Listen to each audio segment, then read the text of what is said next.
All right, everyone wants to talk about the W's, right? When you see people win, when you see the ESPN highlight reel, when you see the output of someone who talks about making $1 million, someone who talks about having an internet business that's doing X, someone that talks about hitting their quota in 3 or 4 months, someone who talks about having 5 vacation homes.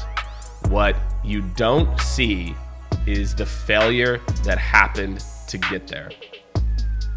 And in today's world, you only get to see the W's. You only get to see the L's. They're not showing on SportsCenter. They're not showing on Lifetime or whatever the channels are, E, right? They're not showing the fails. They're not showing how so-and-so missed 20 shots that game.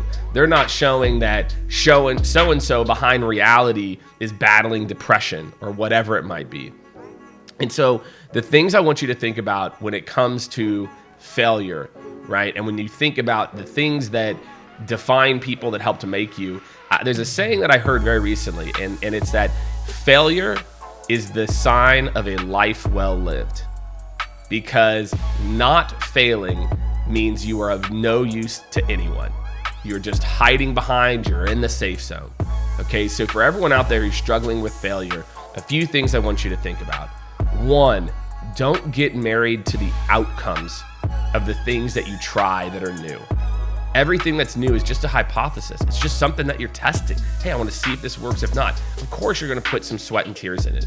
But I'm telling you, there's all kinds of learnings that you'll have that it may seem like wasted effort today, but instead, if you can just start to look at things like, okay, I tried this, it didn't work. Now let me reflect.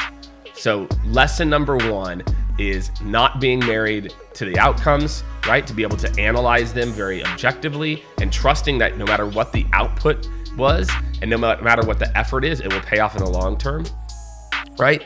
And then number 2 is reflection, is making sure take the time to, all right, why did that work? Why didn't that work? Etc. Right?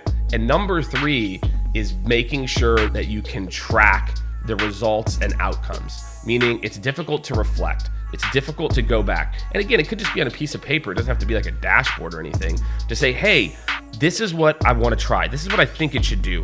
And this is how I'm going to track my progress at each step. And then I'm going to reflect at each step on what worked and what didn't work. And you create this feedback loop that again becomes about engineering for success. And so everyone out there, if you're dealing with failure, if you're thinking about failure as an entrepreneur, maybe you already failed, it's all lessons, right? Failure is a sign of a life well lived. Have a great rest of your day, everybody. Make sure to subscribe, comment, tell your fail story so we have more of these stories out there.